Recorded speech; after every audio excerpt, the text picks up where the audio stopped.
A thin bar of length L has a mass per unit length lambda that increases linearly with distance from one end. If the total mass is m and the mass per unit length at the lighter end is lambda naught, then the distance of the center of mass from the lighter end is m. तो ये कह रहे हैं कि एक thin बार है, इसकी total length L है और मास पर यूनिट लेंथ लैम्डा है. ये जो लैम्डा है ये यहाँ से सपोज धीरे धीरे बढ़ता जाता है. इसका टोटल मास m है and its mass per unit length at the lighter and is lambda naught.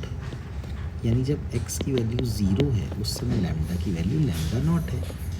मान लीजिए x की वैल्यू कुछ x है, तब यहाँ पर जो लैम्डा है वो है लैम्डा नॉट प्लस के एक्स.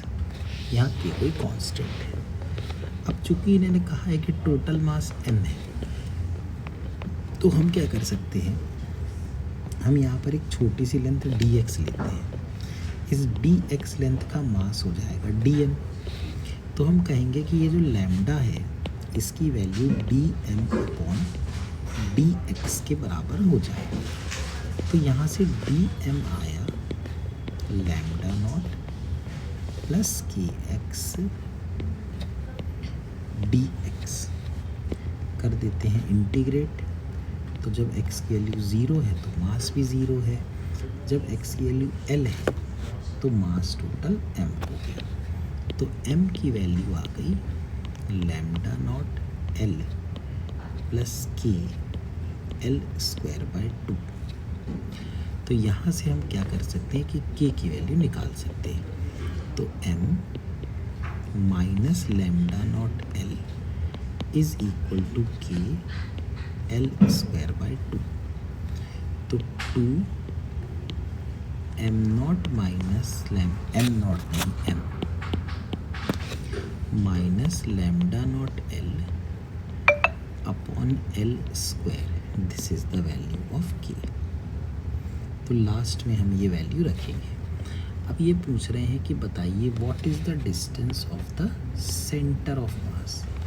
तो सेंटर ऑफ मास की वैल्यू अगर निकालनी हो तो XCM होता है integration of x dm upon integration of dm. तो x dm मतलब इंटीग्रेशन ऑफ x और dm, जैसा कि हम जानते हैं कि जो dm था वो था लैम्डा नॉट प्लस के x into D x. Lambda naught plus के एक्स इंटू डी एक्स. कहाँ से कहाँ तक, 0 से l तक. अपॉन नीचे तो वैल्यू क्या है m की है. तो XCM बना, देखो lambda naught into x plus के एक्स स्क्वायर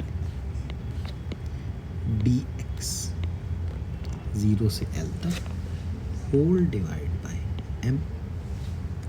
तो यहाँ से XCM ये बन गया lambda not L square by 2 plus K L की power 3/3 whole divide by m. ये हमारे XCM की वैल्यू आनी चाहिए. अब देखिए k की वैल्यू क्या है. k की वैल्यू है 2 upon L square m minus lambda not L. तो lambda not L square by 2 plus k कितना है 2 अपॉन L स्क्वायर और m minus lambda not L, m minus lambda not L और साथ में L cube by 3 whole divide by m. ये value आ गई XCM की. तो आप XCM को देखें, ये बन गया lambda not L square by 2 plus ये देखिए ये कैंसिल हुआ, यहाँ L आ गया. तो 2m/3 minus 2/3 lambda not L square upon M. तो यहाँ से एक्स सी एम आ गया 2m/3। अब देखो lambda not L square by 2 है और -2/3 लैम्डा नॉट एल स्क्वायर है।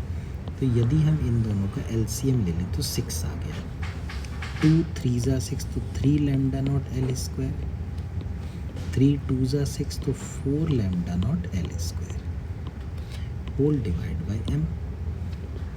तो एक्स सी एम बन गया 2m/3 minus lambda not L square by 6। यहाँ भी m से डिवाइड कर दिया और यहाँ भी m से डिवाइड कर दिया। तो एक्स सी एम की वैल्यू आ गई 2/3 minus lambda not L square by 6m। तो इसका आंसर आना चाहिए 2/3 minus lambda not L square by 6m। तो देखते हैं ऐसा अगर कोई ऑप्शन दिया हुआ हो तो 2/3 minus lambda not L square by 6m। यहाँ पर l और लगा हुआ है तो आप यहाँ देख सकते हैं कि ये देखिए लैम्डा नॉट x था ना, तो ये lambda not L square by 2 था। तो यहाँ पर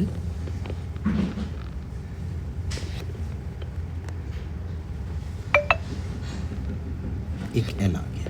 यस, ये l आ गया। ये देखिए 2l/3 minus lambda not L square by 6m।